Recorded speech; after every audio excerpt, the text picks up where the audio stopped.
حیات انسان ہے، قرآن ہمارا رہبر ہے۔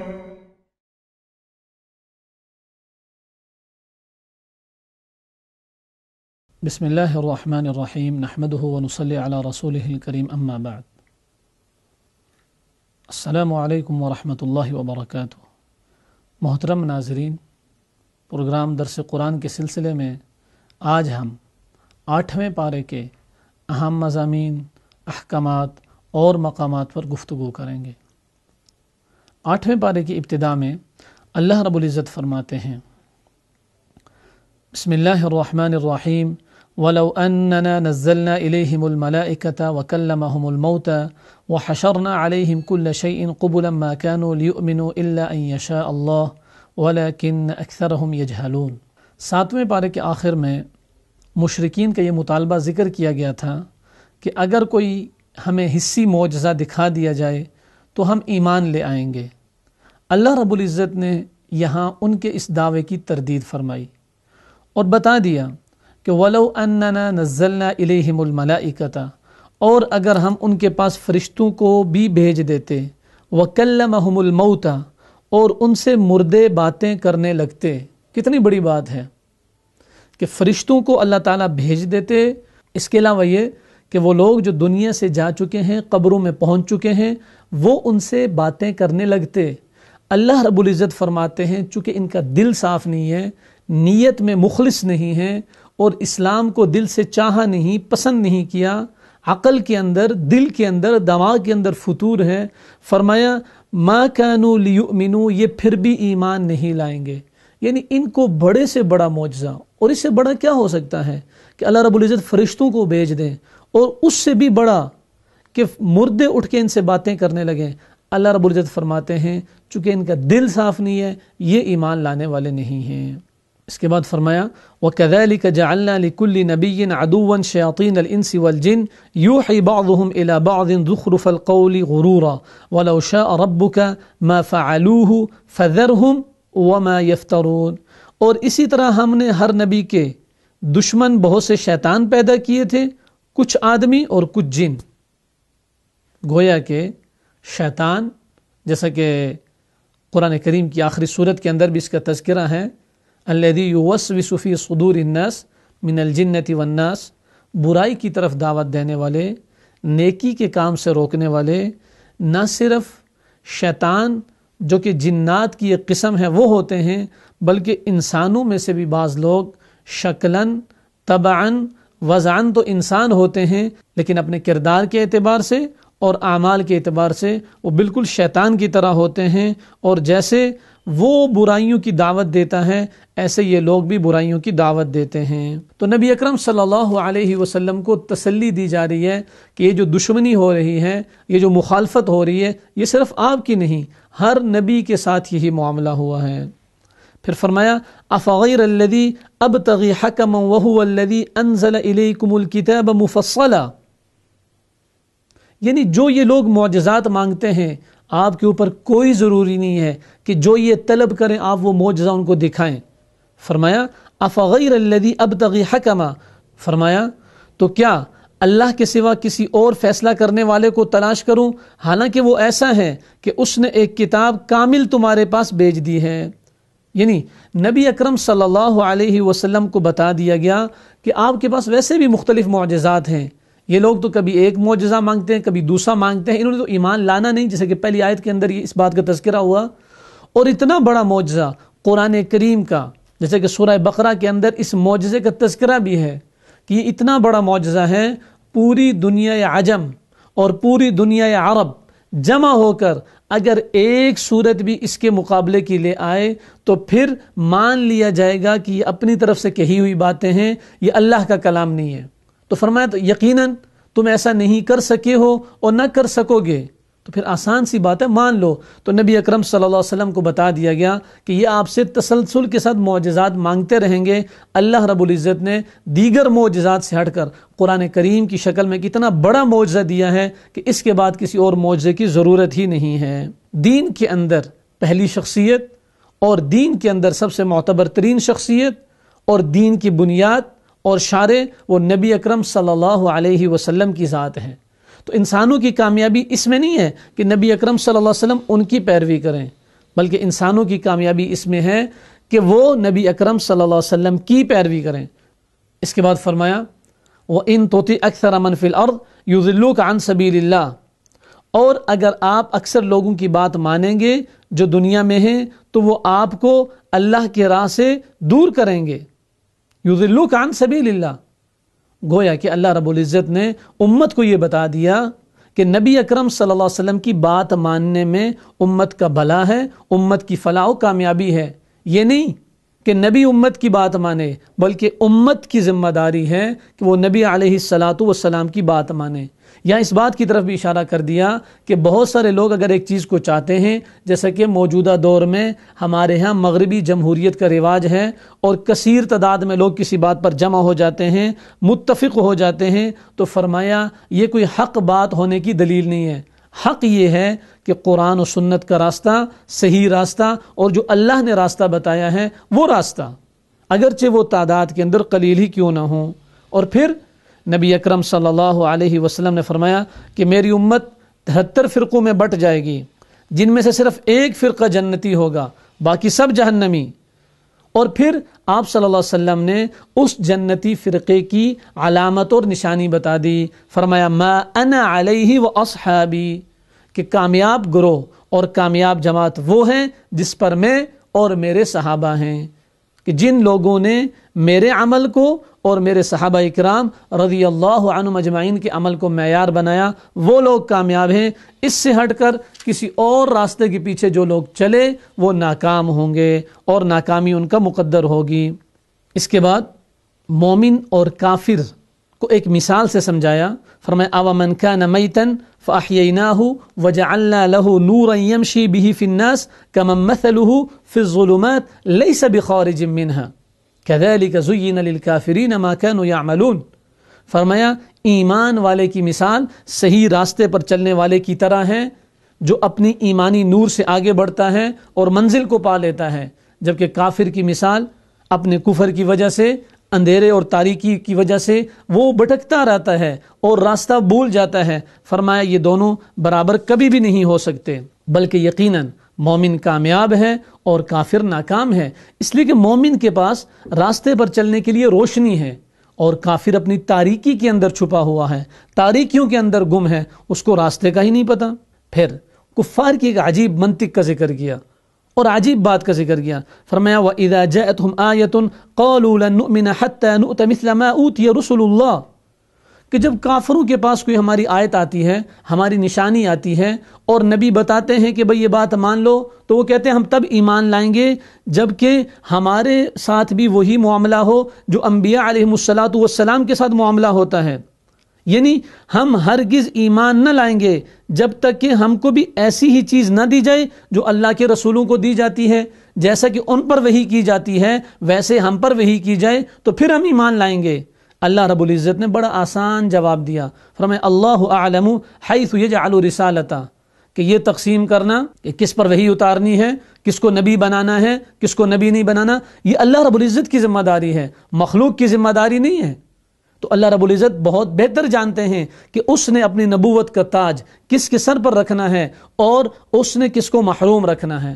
یہ اللہ کے کام ہیں، جو اللہ کے کام ہیں اس میں انسان کو نہیں الجھنا چاہیے، بلکہ انسان کی جو ذمہ داری ہے یعنی اللہ کے احکامات کی پیروی، اللہ کے نبی حضرت محمد صلی اللہ علیہ وسلم کی سنتوں کے مطابق زندگی کا گزارنا، انسان کی یہ ذمہ داری ہے، وہ اپنی ذمہ داری کو سمجھے، جو اللہ کے کام ہیں اس میں عمل دخل نہ کرے۔ پھر بتا دیا دنیا کی زندگی گزر جائے گی، وَيَوْمَ يَحْشُرُهُمْ جَمِيعًا، عن قریب ایک دن آنے والا ہے جس میں سب کو اللہ رب العزت اپنے پاس جمع کریں گے، سب نے اس کے سامنے حاضری دینی ہے، انسانوں اور جنات میں سے ہر ایک نے اپنا حساب دینا ہے۔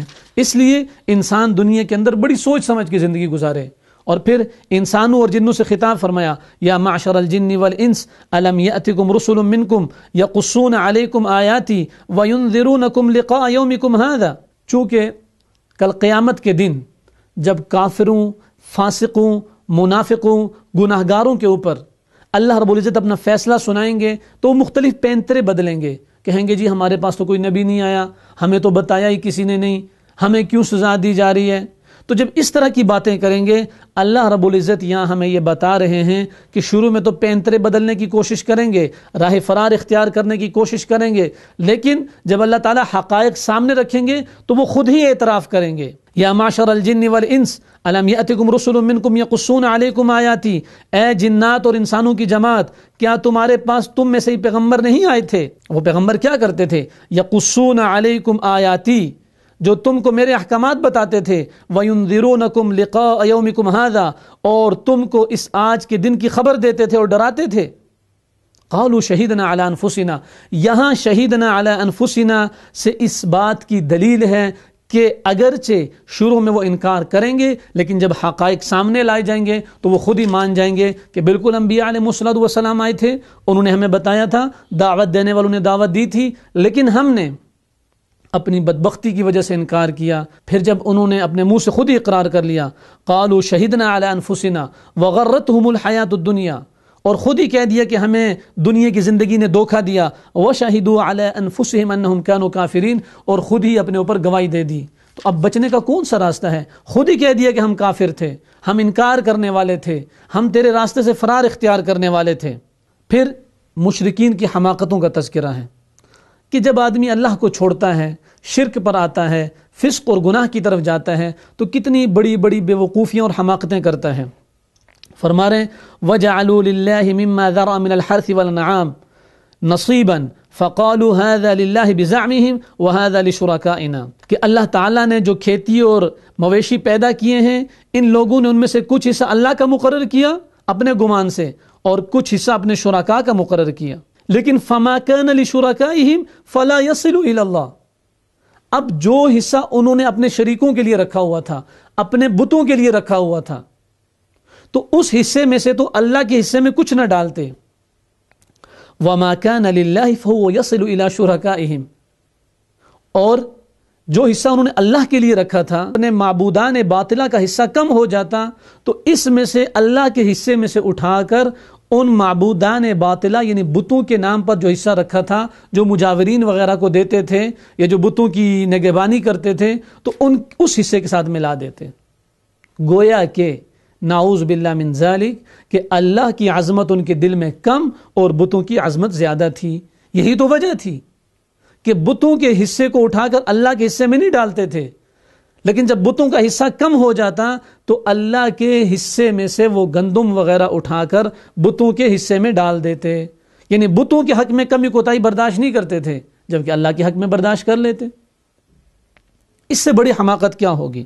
فرمایا دوسری حماقت وَكَذَلِكَ زَيَّنَ لِكَثِيرٍ مِّنَ الْمُشْرِكِينَ قَتْلَ أَوْلَادِهِمْ، بچیوں کو قتل کرنے کی طرف اشارہ ہے، فقر یا عار کی وجہ سے کہ کہاں سے کھلائیں گے، کہاں سے پلائیں گے، اور دوسرا بچی کی پیدائش پر شرما جاتے تھے کہ میرے گھر میں بچی پیدا ہوئی۔ یہ اسلام ہے جس نے عورت کو عظمت دی، یہ اسلام ہے جس نے عورت کو عزت دی، یہ اسلام ہے جس نے عورت کو رفعت دی۔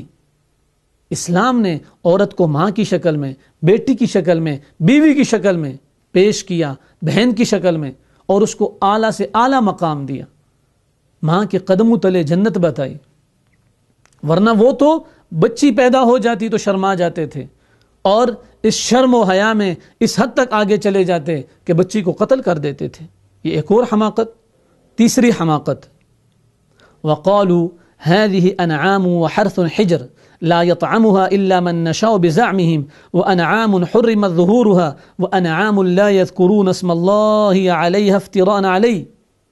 اب یہ بھی ایک عجیب ان کی منطق تھی کہ کھیت کی مخصوص پیداوار یہ بتوں کے لیے کر دیتے، اور یہ کس کو دیتے تھے؟ خادمین اور مجاورین کو۔ اچھا، کچھ جانور بتوں کے نام پر چھوڑ دیتے اور پھر ان سے کوئی عمل نہیں لیتے تھے، اور نہ ان کو ذبح کرتے، نہ ان پر کوئی بوجھ لاتے، اور اس سے بڑھ کر ایک اور حماقت کیا کرتے؟ اگر کسی جانور کو ذبح کر بھی لیتے تو بجائے اللہ کے بتوں کے نام پر ذبح کر دیتے۔ اسی طرح مشرکین کی کچھ مزید حماقتوں کا تذکرہ کیا، اور اس کے بعد اللہ رب العزت نے اپنی نعمتوں کا تذکرہ کیا، فرمایا وَهُوَ الَّذِي أَنشَأَ جَنَّاتٍ مَّعْرُوشَاتٍ وَغَيْرَ مَعْرُوشَاتٍ وَالنَّخْلَ وَالزَّرْعَ مُخْتَلِفًا أُكُلُهُ وَالزَّيْتُونَ وَالرُّمَّانَ مُتَشَابِهًا وَغَيْرَ مُتَشَابِهٍ۔ وہ اللہ ہے، یہ تم کس کے نام پر دیتے ہو؟ یہ کیوں ایسا کرتے ہو؟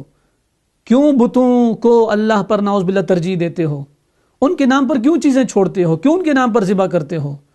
کیوں غیر اللہ کی پوجا کرتے ہو؟ فرمایا وَهُوَ الَّذِي أَنشَأَ جَنَّاتٍ مَّعْرُوشَاتٍ وَغَيْرَ مَعْرُوشَاتٍ، یہ مختلف قسم کے باغ کون پیدا کرتا ہے؟ وہ اللہ کی ذات ہے۔ وَالنَّخْلَ وَالزَّرْعَ، کھیتی، کھجور، مختلفاً أُكُلُهُ، ذائقے مختلف، رنگ مختلف، والزیتون، زیتون، والرمان، انار۔ فرمایا یہ سارے کے سارے یہ جتنے بھی اسباب ہیں اور جتنے بھی انسان کی خوراک ہے، یہ کون پیدا کرتا ہے؟ فرمایا کُلُوا مِن ثَمَرِهِ إِذَا أَثْمَرَ، یہ فضول چھوڑنے کا کوئی فائدہ نہیں ہے کہ یہ بتوں کے نام پر ہے، اسے کسی نے استعمال نہیں کرنا۔ اللہ رب العزت فرماتے ہیں کھاؤ پیو، جب پھلدار ہو جائے تو اس پھل کو استعمال کرو۔ ہاں وَآتُوا حَقَّهُ يَوْمَ حَصَادِ، البتہ یہاں سے عشر کی طرف اشارہ ہے کہ کہیں بھی جو انسان کھیتی باڑی کرتا ہے اور اس کے ہاں پھل فروٹ ہوتا ہے یا فصل ہوتی ہے، گندم وغیرہ ہوتی ہے، تو اس کو اللہ رب العزت نے بتایا کہ 9 حصے تمہارے ہیں، ایک حصہ اللہ کے راستے میں دو، جس کو 10واں حصہ کہتے ہیں عشر۔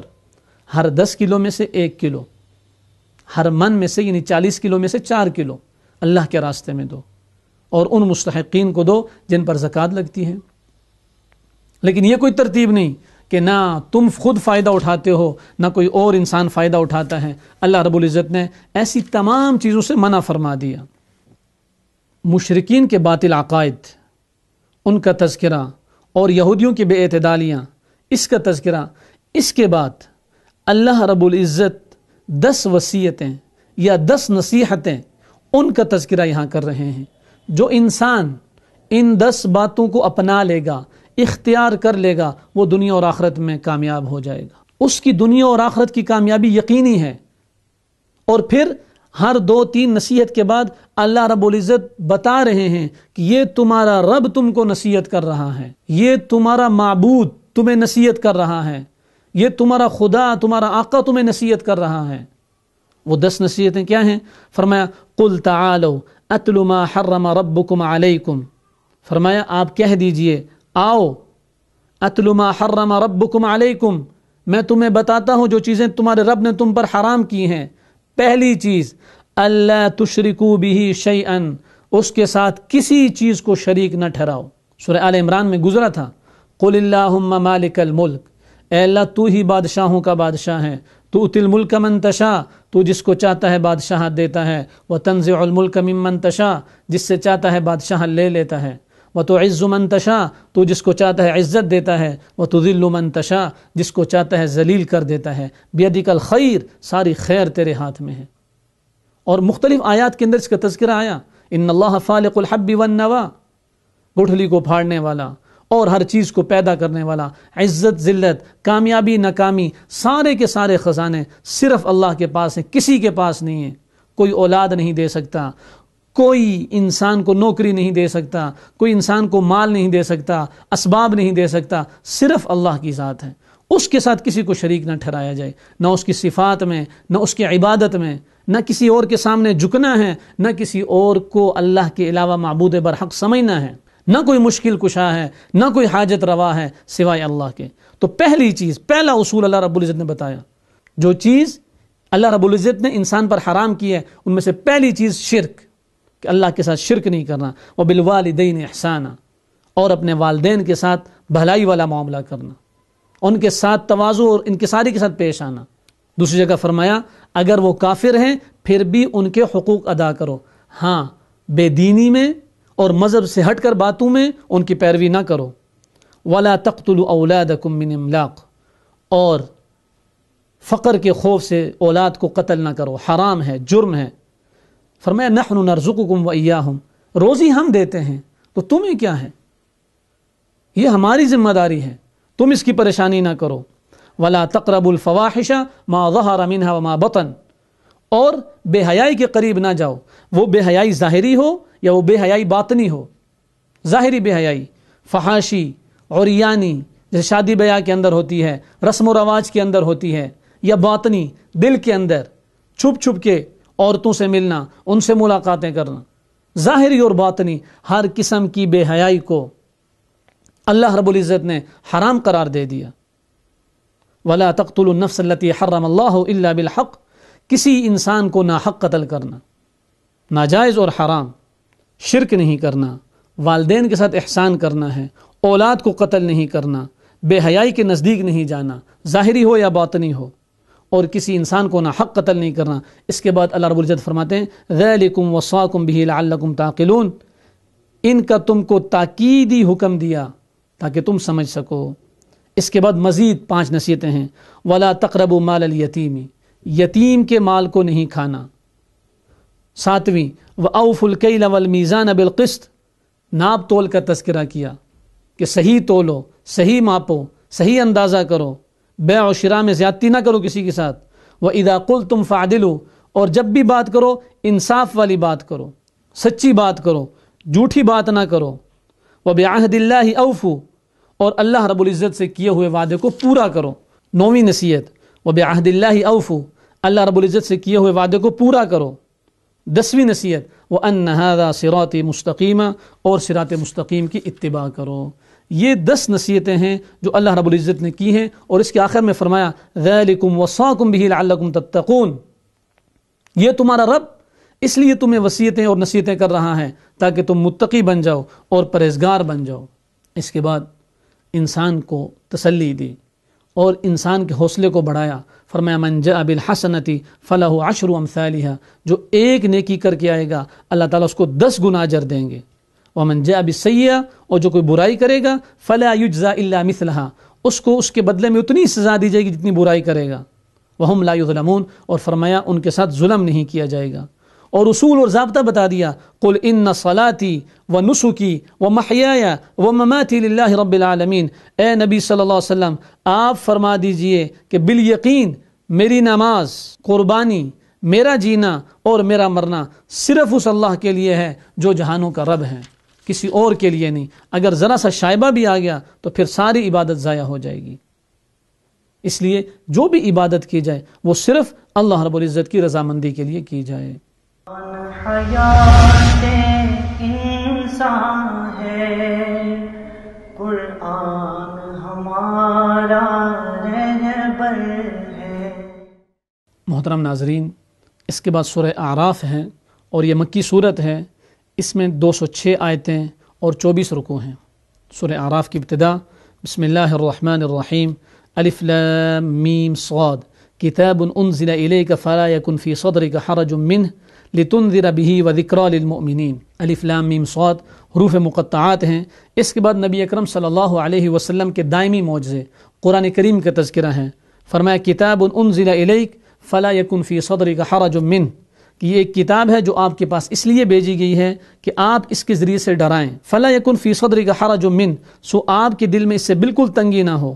لتنذر به وذکری للمؤمنین، اور یہ نصیحت ہے ایمان والوں کے لیے۔ یعنی قرآن کریم کا اصل مقصد تاقوں میں سجا کے اس کو رکھنا نہیں ہے، بلکہ مقصد اس کو پڑھنا ہے، اس کو پڑھانا ہے، اس کو سیکھنا ہے، اس کو سکھانا ہے۔ اہل علم نے لکھا ہے کہ قرآن کو صحیح پڑھنا، قرآن کے معانی کو سمجھنا اور قرآن پر صحیح طریقے سے عمل کرنا یہ مسلمان کی ذمہ داری ہے۔ تو اب انسان خود ہی دیکھ لے کس حد تک وہ اس کے اندر کامیاب ہے اور کس حد تک اپنے آپ کو درست سمجھتا ہے۔ اس کے بعد ایک ضابطہ بتا دیا کہ دنیا کے اندر شاید مال والے آگے نکل جائیں، عہدے والے آگے نکل جائیں، اسباب والے آگے نکل جائیں۔ فرمایا والوزن یومئذ الحق، قیامت کے دن اعمال تولے جائیں گے۔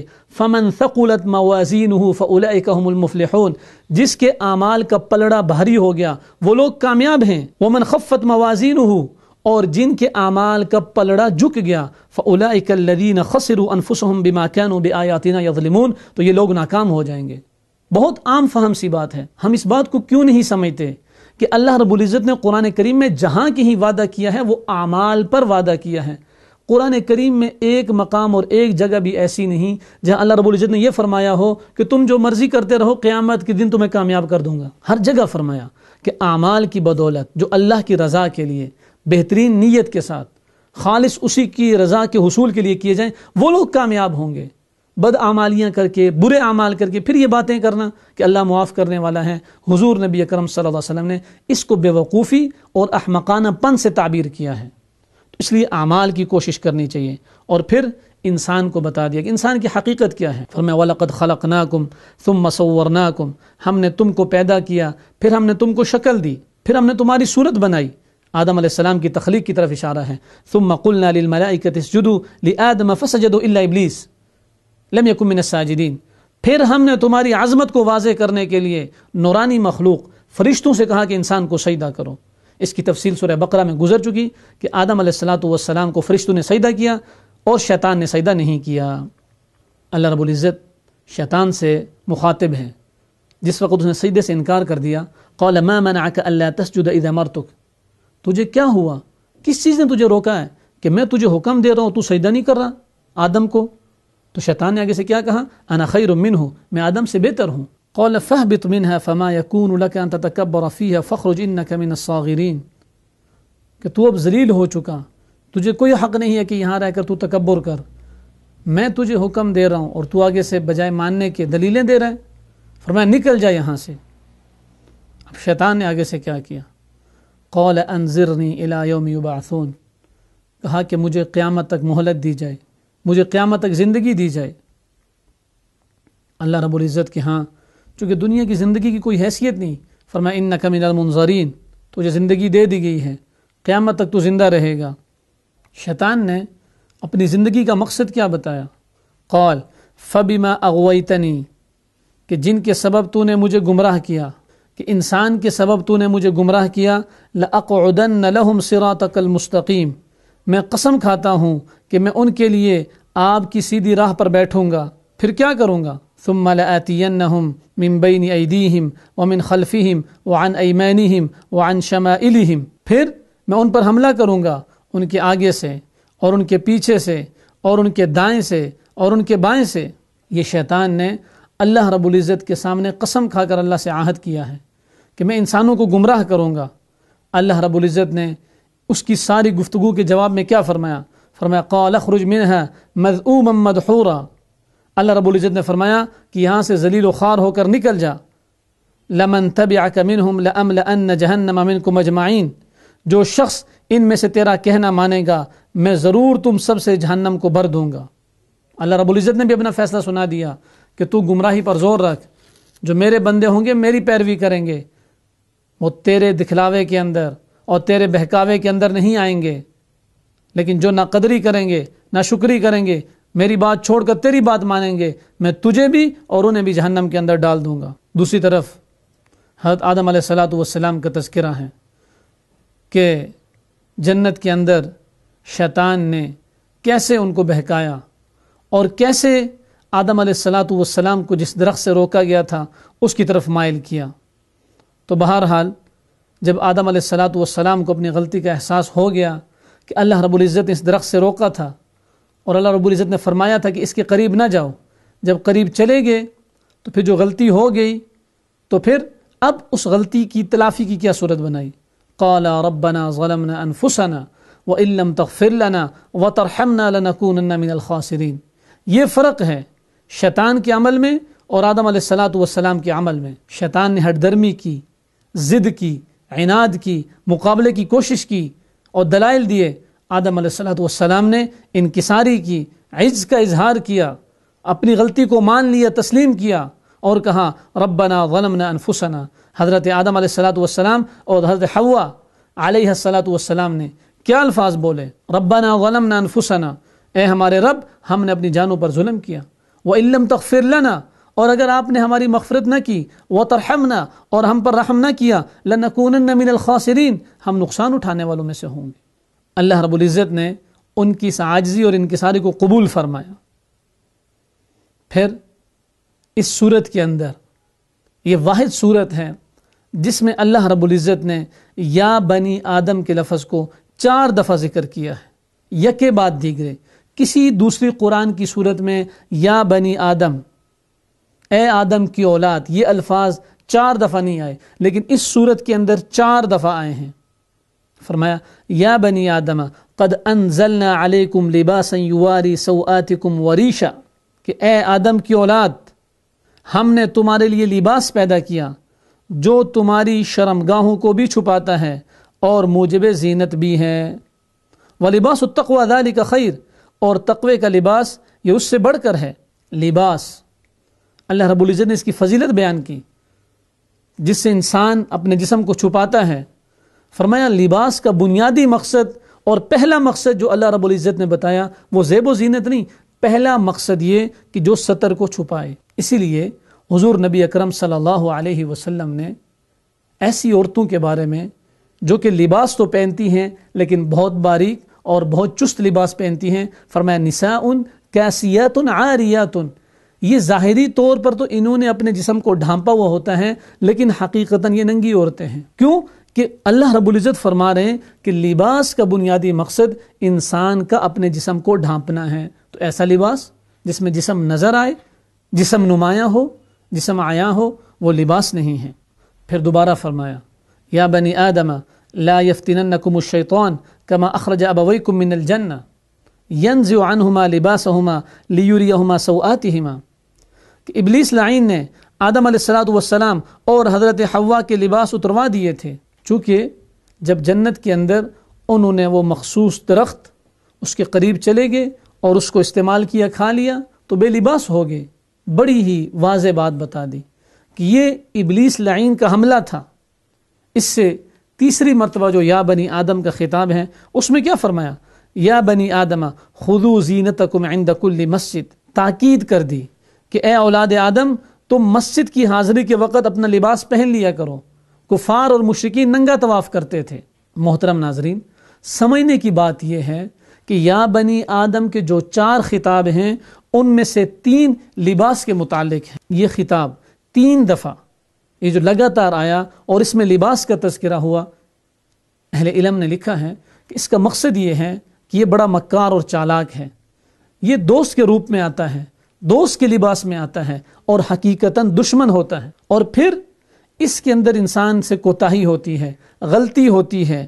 تو 3 آیات کے اندر لگاتار اے اولاد آدم مختلف زاویوں سے، مختلف انداز سے اس میں انسان کو حیاداری کا سبق دیا گیا اور اس میں انسان کو بہترین لباس پہننے کا سبق دیا گیا۔ کیوں کہ انسان اس کے اندر بہت غفلت کر دیتا ہے۔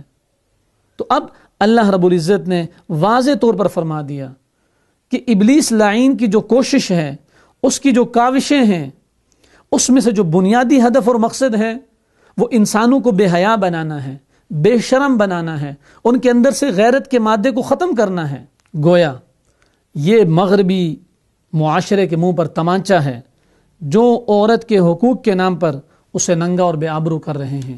اللہ رب العزت نے تاکید کے ساتھ یہ بات بتا دی، پھر فرمایا قل انما حرم ربی الفواحش ما ظہر منها وما بطن والاثم والبغي بغیر الحق، اللہ رب العزت نے حرام کر دیا ہے جو ظاہری اور باطنی بے حیائی ہے، جس کا تذکرہ پہلے گزر چکا۔ نہ ظاہر کے اعتبار سے بے حیائی اسلام میں قبول ہے، نہ باطن کے اعتبار سے، نہ علی الاعلان بے حیائی قبول ہے اور نہ دل کے اندر رکھ کے یا معاشرے سے چھپا کے یا لوگوں سے چھپ چھپا کے بے حیائی کرنا، ان دونوں میں سے کسی کی بھی گنجائش اور اجازت نہیں ہے۔ چوتھی جو یا بنی آدم فرمایا، اس میں فرمایا یا بنی آدم اما یأتینکم رسل منکم یقصون علیکم آیاتی فمن اتقی واصلح فلا خوف علیہم ولا هم یحزنون، اے آدم کی اولاد اگر تمہارے پاس انبیاء آئیں اور وہ تمہارے پاس میری آیات کی تلاوت کریں تو جو شخص تقوی کی زندگی اختیار کرے گا، ان کی بات مان لے گا اور اپنی اصلاح کرے گا، اس کے اوپر نہ خوف ہوگا نہ اسے کوئی غم ہوگا۔ اس کے بعد 2 گروہوں کا تذکرہ ہے جن کی فکر و نظر اور عقیدہ و عمل یکسر مختلف ہیں۔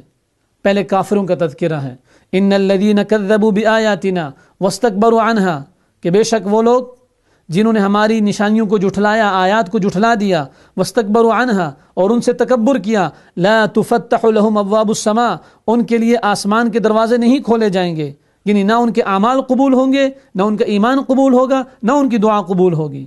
جب اللہ کا انکار کر دیا تو پھر کوئی بات معتبر نہیں اور کوئی بات قبول نہیں۔ اور پھر فرمایا ولا يدخلون الجنۃ، اور نہ ہی وہ جنت کے اندر داخل ہوں گے، جنت کا داخلہ بھی بند۔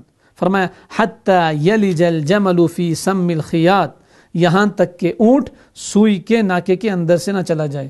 اور ظاہری بات ہے سوئی کتنی چھوٹی سی چیز ہوتی ہے اور اس کا ناکا اور منہ کتنا چھوٹا سا ہوتا ہے، اس میں سے بھلا اونٹ گزر سکتا ہے؟ فرمایا جس طرح وہ محال ہے اس طرح کافر، منافق اور اللہ کے نافرمانوں کا جنت کے اندر جانا بھی محال ہے. ان کے لیے کیا ہے؟ لہم من جہنم مہاد، ان کا ٹھکانہ جہنم ہے.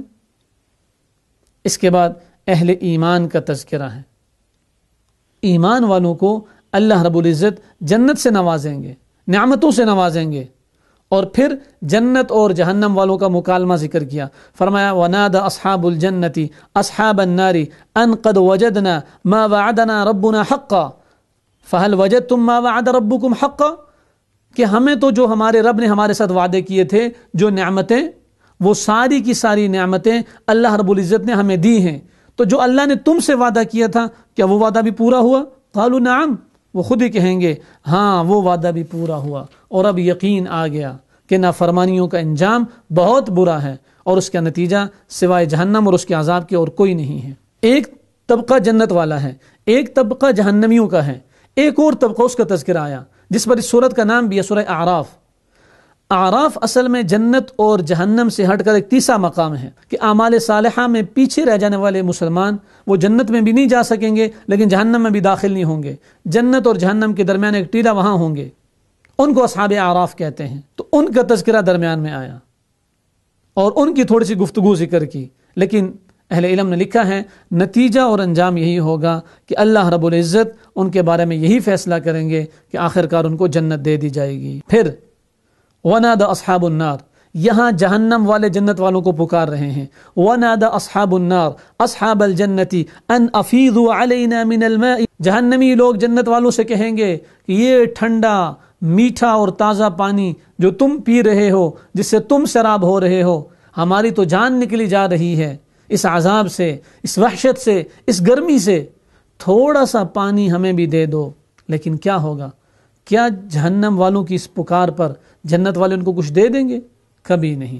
قالوا، وہ کہیں گے ان اللہ حرمہما علی الکافرین، اللہ رب العزت نے اپنی تمام نعمتیں قیامت کے دن کے بعد سے کافروں پر، انکار کرنے والوں پر اور جہنمیوں پر حرام کر دی ہیں. جہنمیوں کو کوئی نعمت نہیں ملے گی، ساری کی ساری نعمتیں جنت والوں کے لیے ہیں. اس کے بعد اللہ رب العزت کی عظمت کا تذکرہ ہے. ان ربکم اللہ الذی خلق السماوات والارض فی 6 ایام ثم استوى علی العرش، تمہارا رب اللہ ہی ہے جس نے سب آسمانوں اور زمین کو 6 روز میں پیدا کیا. ایک سوال ہوتا ہے کہ اللہ رب العزت تو جیسا کہ سورہ یاسین کے آخر میں انما امرہ اذا اراد شیئا ان یقول له کن فیکون، اللہ رب العزت کن کہتے ہیں تو چیز ہو جاتی ہے. اللہ رب العزت کہہ دیتے تو بس آسمان کو وجود مل جاتا. یہ 6 دن کا کیا مسئلہ ہے؟ مفسرین نے لکھا ہے یہ اصل میں لوگوں کو سمجھانے کی بات ہے کہ لوگوں کو آرام، وقار اور تدریج کے ساتھ کام کرنے کا سبق دینا ہے کہ ہر کام میں اعتدال رکھا جائے، ترتیب رکھی جائے، اس میں آرام کا وقت بھی نکالا جائے. تو یہ لوگوں کے اعتبار سے ہے، ورنہ اللہ کی ذات ہے، بڑی عظیم ذات ہے. جیسے کہ پڑھا، وہ تو جس چیز کو چاہے جیسے چاہے کر سکتی ہے. تو 6 دن کا تذکرہ یہ صرف مخلوق کی تربیت کے لیے ہے. اور پھر فرمایا ادعوا ربکم تضرعا وخفیا، جب بھی پکارنا ہو تو اپنے رب کو پکارو، چاہے آہستہ پکارو چاہے اونچی آواز سے پکارو، لیکن پکارو صرف اللہ کو، اس لیے کہ دینے والی ذات وہ صرف اللہ کی ہے. اس کے بعد انبیاء علیہ السلام کا تذکرہ ہے. انبیاء علیہ السلام میں سب سے پہلے جلیل القدر پیغمبر حضرت نوح علیہ السلام کا تذکرہ ہے. اور جو معلوم تاریخ ہیں اور قرآن کریم کی آیات کے اندر جو اشارے ملتے ہیں، تقریباً تمام انبیاء میں سے سب سے زیادہ زندگی حضرت نوح علیہ السلام کو ملی ہے. سورہ نوح کے اندر اتنی بات تو تصریح کے ساتھ لکھی ہوئی ہے، 950 سال تو آپ کی دعوتی عمر ہے جب آپ نے لوگوں کو اللہ کی طرف بلایا. پھر بعض لوگوں نے لکھا ہے کہ نوح علیہ السلام اور آدم علیہ السلام کے وقت اور زمانے میں کتنا فرق تھا. تو مختلف لوگوں نے مختلف آراء اس میں پیش کی ہیں، لیکن کوئی حتمی اور ایسی بات نہیں ہے جس کو یقینی طور پر کہا جا سکے کہ اتنا فرق تھا. تاہم بعض لوگوں نے کہا کہ 10 قرنوں 10 صدیوں کا، بعض لوگوں نے کہا کہ 10 پشتوں کا فاصلہ تھا. بہرحال نوح علیہ السلام اللہ تعالیٰ کے جلیل القدر انبیاء میں سے ایک نبی تھے، اللہ تعالیٰ کے بھیجے ہوئے پیغمبروں میں سے ایک پیغمبر تھے. نوح علیہ السلام نے بھی اللہ کی طرف ہی دعوت دی، یا قوم اعبدوا اللہ ما لکم من الہ غیرہ، اے میری قوم اللہ کی عبادت کرو، اللہ کے علاوہ تمہارا کوئی معبود نہیں، اور بتایا کہ میں تمہیں گمراہی کے اندر دیکھ رہا ہوں۔ یہ بات یاد رکھنی چاہیے کہ نوح علیہ السلام کے زمانے سے کچھ عرصہ پہلے تک سارے کے سارے لوگ ایمان پر قائم تھے، توحید پر قائم تھے، حضرت آدم علیہ السلام کی اولاد تھی، لیکن ہوا یہ کہ جب ان میں سے صالحین فوت ہو گئے، سورہ نوح میں جن کا ذکر بھی ہے کہ ود ہے، سوا ہے، یعوق ہے، یغوث ہے، نصر ہے، یہ بڑے نیک اور صالح لوگ تھے، جب یہ فوت ہو گئے تو لوگوں نے کیا کیا، جو ان کے عقیدت مند تھے، کہ جہاں ان کی قبریں بنی وہاں عبادت خانے قائم کر لیے، پھر ان کی تصویریں بنا لی اور تصویریں لٹکا لی، اور وقت گزرتا گیا، آخر کرتے کرتے کرتے شیطان نے ان کو سمجھایا، پھر ان کے مجسمے بنائے، اور مجسمے بنا کے جب ان کے بت بن گئے تو آنے والی نسلیں انہی بتوں کی عبادت کرنے لگی۔ نوح علیہ السلام نے شب و روز اس کی دعوت دی، لیکن نوح علیہ السلام کی جب دعوت کو جھٹلایا تو اللہ رب العزت فرماتے ہیں وَأَغْرَقْنَا الَّذِينَ كَذَّبُوا بِآيَاتِنَا، جنہوں نے ہماری نشانیوں کو جھٹلایا ان سب کو ہم نے غرق کر دیا۔ مزید بھی اس کا اگلے پاروں کے اندر تذکرہ آئے گا تفصیل کے ساتھ انشاءاللہ تعالی۔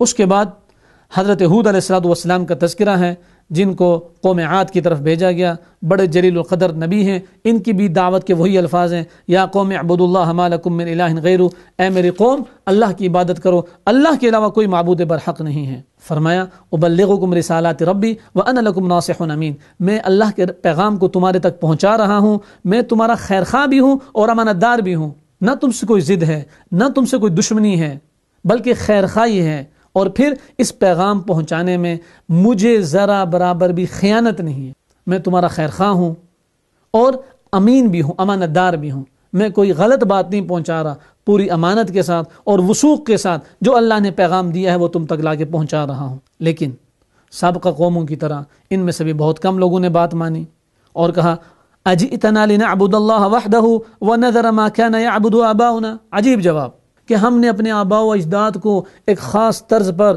ایک خاص ترتیب پر پایا، لہٰذا ہم بھی انہی کی پیروی کریں گے۔ تو اللہ رب العزت نے ایک جگہ فرمایا قرآن میں کہ اگرچہ تمہارے آباء و اجداد گمراہی پر ہوں تب بھی پیروی کرو گے۔ تو یاد رکھنے کی بات ہے، بعض لوگوں نے ان آیات سے استدلال کرتے ہوئے یہ کہا کہ بڑوں کی پیروی نہیں کرنی چاہیے، یہ بات نہیں۔ صحیح العقیدہ، مخلص، قرآن و حدیث کے ماہرین، ائمہ صالحین، فقہاء و مجتہدین، ان کی پیروی میں کوئی حرج نہیں، لیکن بدعتی، گمراہ، فاسق و فاجر، ان لوگوں کے پیچھے چلنا اور ان کی پیروی کرنا اور یہ دلیل دینا کہ ہمارے آباء و اجداد یوں کیا کرتے تھے، یہ غلط ہے۔